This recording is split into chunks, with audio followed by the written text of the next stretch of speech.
మణికంఠ ఉన్నాడు for example, మణికంఠకి నేను ఎక్కువ మాట్లాడా, నేను ఎక్కువ చెప్పా వాడికి ఇట్లుండి అట్లా జస్ట్ హ్యాపీగా ఉండరా. మణికంఠ నచ్చలేదు, నచ్చకపోవడానికి కాదు, బట్ తీసుకోలేడు వాడు, already two money of thoughts ఉంటాయి వాడికి. సో జస్ట్ హ్యాపీగా ఉండు, నీకే అర్థమవుతుంది అని చెప్తా నేను, అంతే. జస్ట్ పనికిరాడు అని చెప్పి నచ్చలేదు. ఏది మణికంఠ టాస్క్ కి పనికిరాడు, ఫిజికల్ టాస్క్ కి పనికిరాడు అని చెప్పి మణికంఠ ఫిజికల్ టాస్క్ పనికిరాడు అనేది లేనే లేదు. He gives his 100% wear ever he is. అది ఇస్తాడు, కాకపోతే మధ్యలో గివప్ ఇస్తాడు, వాడే వీక్ అని అనుకుని గివప్ ఇస్తాడు.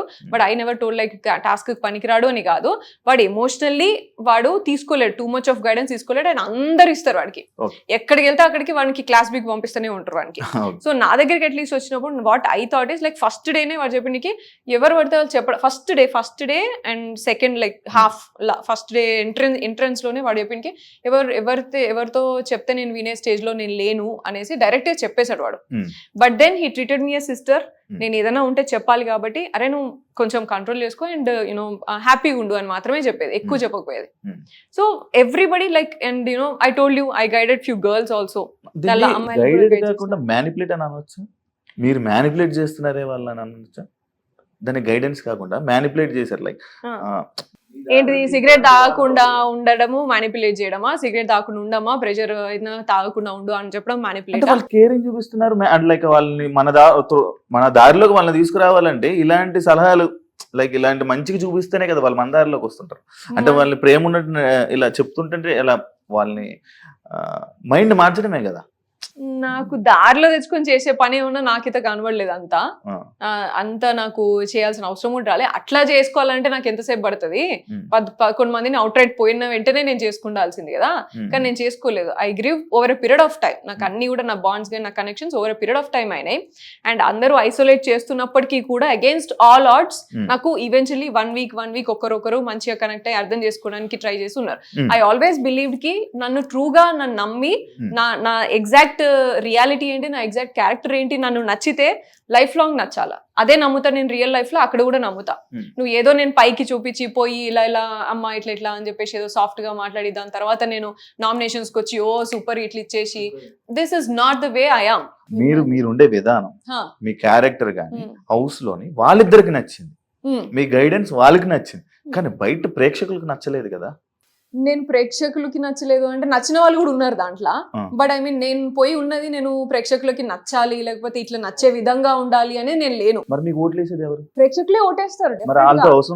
అవసరం లేదండి, వాళ్ళ కోసమే ఇలా ఉండాలి అని లేను. నా రియల్ గా నేను ఎట్లుంటా, నా హార్ట్ఫుల్ గా నేను ఎట్లుండాలి అనుకున్నా అట్లున్నా నేను. అది real Meera? yes absolutely that's real me. yes that's real me. and నేను మధ్యలో కూడా నేను చెప్పిన, చాలా మంది ఇట్లా చెప్పినప్పుడు కూడా నేను చెప్పిన, acting for me is a 9 to 5 job. Acting for me is not Bigg Boss show. Yeah, Bigg Boss షోకి వెళ్ళినప్పుడు నేను ఎట్లుండాలని అనుకున్నా, నేను రియల్ గా నేను ఎట్లుంటా అట్లా. ఎందుకంటే that is not quiet easy. 100 రోజులు నువ్వు యాక్టింగ్ చేసుకుంటే 24 గంటలు నువ్వు యాక్టింగ్ చేసుకుంటే ఉండడం అనేది కాదు, అది which is quite impossible. And for me it is impossible. Yashmi మిమ్మల్ని ఇదే వీక్ నామినేట్ చేయడం జరిగింది. కొన్ని పాయింట్స్ చెప్పి వాళ్ళిద్దరిని నువ్వు వాడుకుంటున్నావు, వాళ్ళిద్దరిని నువ్వు ఇది చేస్తున్నావు, వాళ్ళిద్దరిని ఒక ఇదిలా పంపిస్తున్నావు, వెపన్స్ లా పంపిస్తున్నావు, వాళ్ళు వెపన్స్ లా వాడుకుంటున్నావు, అలాగే ఇలాంటి వర్డ్స్ అన్ని జరిగింది. అంటే యష్మి పెట్టిన పాయింట్స్ పెట్టి నామినేట్ చేసిన వీక్ మీరు వచ్చేసారంటే యష్మి పాయింట్స్ రైట్ అని అర్థం కదా. So this was there. So Yashmi పెట్టిన పాయింట్స్ నిజమో రైటో కానే కాదు. నేను నామినేషన్ పాయింట్స్ చెప్పినప్పుడు కూడా నేను అదే చెప్పిన ఆమెకి, నువ్వు ఎక్స్ప్లెయిన్ చేయడం 2 పాయింట్స్ ఏం మాట్లాడేది, నువ్వు చీఫ్ కి నువ్వు రెస్పెక్ట్ ఇవ్వలేదు, నువ్వు నా క్లాన్ లో ఉన్నప్పుడు చీఫ్ కి నువ్వు రెస్పెక్ట్ ఇస్తా అని చెప్పినావు, కానీ నిఖిల్ మాట వినలేదు అని అనేది. అండ్ రెండోది నువ్వు ఫిజికల్ గేమ్ లా ఆడలేదు అని అన్నది. సో ఈ రెండింటికి ఫిజికల్ గేమ్ నువ్వు ఆడలేదు, నాకు క్లారిటీ లేదు అని అన్నప్పుడు, దానికంటే ముందు నామినేషన్ లో పృథ్వీ నన్ను కూడా పట్టుకున్నాడు, పృథ్వీ చాలా కంట్రోల్ గా ఆడతాడు అని చెప్పేసి మాట్లాడింది. ఆ గేమ్ కి ఆయనకి ఎక్స్ప్లెనేషన్ ఇచ్చింది కదా. So these 2 points were my nomination points. నేను చెప్పిన చీఫ్ నిఖిల్ మాట నేను వినకపోయిందంటే నేను ఎగ్ టాస్క్ లో అవుట్ రైట్ నేను డిఫెండ్ చేస్తుంటుండే, కానీ వెయిట్ చేసిన, నిఖిల్ వెళ్ళమంటావా, అటాక్ చేయమంటావా, చేయొద్దా, వెయిట్ చేసి మరీ చేసిన. సో దట్ ఈస్ దేర్, అది ఎక్స్ప్లెనేషన్ ఇచ్చిన. అండ్ ఫిజికల్ గేమ్ నువ్వు ఆడలేదని నీ క్లాన్ లో ఉన్నప్పుడు కూడా నువ్వు అన్నావు అదే, ఇప్పుడు కూడా అదే అన్నావు. పృథ్వీ పట్టుకున్నప్పుడు నువ్వు అంత కంట్రోల్ అని అంత గమనించినప్పుడు నేను కూడా పట్టెత్తేసిన ఆమెని. అండ్ నేను ఓన్లీ ప్రేరణని యష్మితోనే ఆడినా, నేను ఎగ్ టాస్క్ ఎత్తి పడేసి వాళ్ళని బ్లాక్ చేసి అంతా చేసింది వాళ్ళిద్దరినే. అండ్ ఆ గేమ్ అయిపోయినాక వెంటనే సోనియా నన్ను గొంతు పట్టుకొని ఆడింది, అది ఇది అని చెప్పేసి మాట్లాడింది కూడా మీరే. మరి ఇంత మాట్లాడినప్పుడు మరి నా గేమ్ క్లారిటీ లేదు అనేది ఎట్లా మాట్లాడుతావు? నేను గేమ్ ఆడలేదు, ఎగ్ టాస్క్ లో ఉత్తిగా నించున్నావు అని ఎట్లా మాట్లాడుతావు నువ్వు? నీకు వాళ్ళిద్దరి విషయంలో అంత క్లారిటీ తెచ్చుకున్నదాన్ని నా విషయంలో ఎందుకు నువ్వు క్లారిటీ తెచ్చుకోవట్లేదు? నన్ను కొంచెం సేపు గమనించినా సరే నీకు అర్థమైపోతుంది కదా నా ఫిజికల్ గేమ్ ఏంది అనేది ఇక్కడ వర్జన్. దీన్ని తీసుకెళ్ళి ఇంకేదో మాట్లాడారు. అదే విషయం నాగార్జున గారు వీకెండ్ లో మాట్లాడినప్పుడు కూడా that's what I told. Yashmi ఏమనుకున్నదంటే నేను యూజ్ చేసిన సెంటెన్స్ ఏదేంటి, నువ్వు వాళ్ళిద్దరిని చూసినంత నన్ను చూసింటే బాగుండు అని నేను అన్నా. దానికంటే ముందు ఆమె వాడిన మాటలన్నీ వదిలేసి ఇది ఒక్కటే సెంటెన్స్, అండ్ ఈ సెంటెన్స్ కి ముందు నేను మాట్లాడిన, తర్వాత నేను 20 నిమిషాలు అరగంట దాకా మాట్లాడినా. ఏమని, నా ఫిజికల్ గేమ్ క్లారిటీ నువ్వు తెచ్చుకోమా ప్రస్తుతానికి, అట్లీస్ట్ ఇప్పటి నుంచైనా చూడు. ఎందుకంటే నీ క్లాన్లో ఉన్నప్పుడు నేను స్విమ్మింగ్ పూల్ టాస్క్ ఆడినా యాక్సిడెంటల్, అండ్ ఎక్కడ సంచాలకగా చేసిన సంచాలక సక్సెస్ఫుల్గా చేసిన, అండ్ సాక్స్ గేమ్ ఆడినప్పుడు సాక్స్ గేమ్లో నేనే పోయి డిఫెండ్ చేసి వాళ్ళని కరెక్ట్గా నువ్వు నా టీంని తీయొద్దు అని చెప్పేసి ఆర్గ్యుమెంట్ చేసి వాళ్ళ కోసం ఫైట్ చేసిన నేనే, ఇవన్నీ నేనే చేసిన. సో అండ్ స్ట్రాటజిక్గా నేను ఎక్కడ బ్యాలెన్స్ అవసరం, ఏ గేమ్కి ఏది అవసరం అనే స్ట్రాటజీస్ నేనే ఇచ్చిన నీకు. ఇవన్నీ నీకు కనబడలేదు, అప్పుడు కనబడలేదు, ఇప్పుడు కనిపిస్తలేదు. సో నువ్వు ఫిజికల్ గేమ్ క్లారిటీ లేదు అని ఊరికనే అంటే ఎట్లయితుంది? ఇప్పటి నుంచైనా దయచేసి చూడమ్మా అని నేను మాట్లాడినా. ఇది తీసుకెళ్ళి యష్మి ఏం చేసింది, తీసుకెళ్ళి నువ్వు పర్సనల్ గా కనెక్షన్ పెట్టినావు లేకపోతే రిలేషన్షిప్ పెట్టినావు అనేసి మాట్లాడా. కానీ ఆమె నువ్వు అమ్మ అక్క అని మాట్లాడి ఈ గేమ్ ఆడతావు, నువ్వు ఇద్దరిని యూజ్ చేసుకొని ఆడుతున్నావు, ఇవన్నీ మాట్లాడిన వాటికి కూడా నేను ఎక్కడ కూడా తగ్గి మాట్లాడలేదు. నేను జస్ట్ నా గేమ్ గురించి చూడమ్మా, నీ లెవెల్లో నేను తగ్గి మాట్లాడను, నువ్వు నీ స్టాండర్డ్ నువ్వే చూపించుకుంటున్నావు అనే మాట్లాడినా. యష్మి మిమ్మల్ని నామినేట్ చేస్తుంటే మీరు తగ్గి మాట్లాడినట్టు అనిపించింది. నేనైతే గేమ్ క్లారిటీ, ఎందుకంటే ఆమె చాలా ట్రిగ్గర్ చేస్తుంది. నేను ఎంత ట్రిగ్గర్ చేయగలరు ఎవరైనా హౌస్ లో? డెఫినెట్ గా నేను అసలు నా ట్రిగ్గరే కాదు నాది, కానీ జనాలకు మీరే ట్రిగ్గర్ చేస్తున్నారు అనిపిస్తుంది. నేను వాడితే ఓన్లీ గేమ్ పాయింట్స్ వదులుతారు, మిగతాది వాళ్ళు రెచ్చిపోతారు. నేను ఓన్లీ గేమ్ పాయింట్స్ యూజ్ చేస్తా. I will not get into personal any time.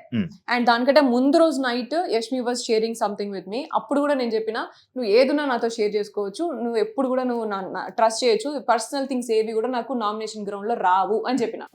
So I don't want to get down to her and నువ్వు ఆమె మాట్లాడినట్టు నువ్వు ఇద్దరిని ముందు పెట్టుకుని మాట్లాడుతున్నావు, ఇద్దరు వాడుకుంటున్నావు, ఇటువంటివన్నీ నేను మాట్లాడదలుచుకోలేదు. సో ఐ మేడ్ ష్యూర్ నువ్వు నన్ను చూడు కొంచెం అనేసి మాట్లాడినా.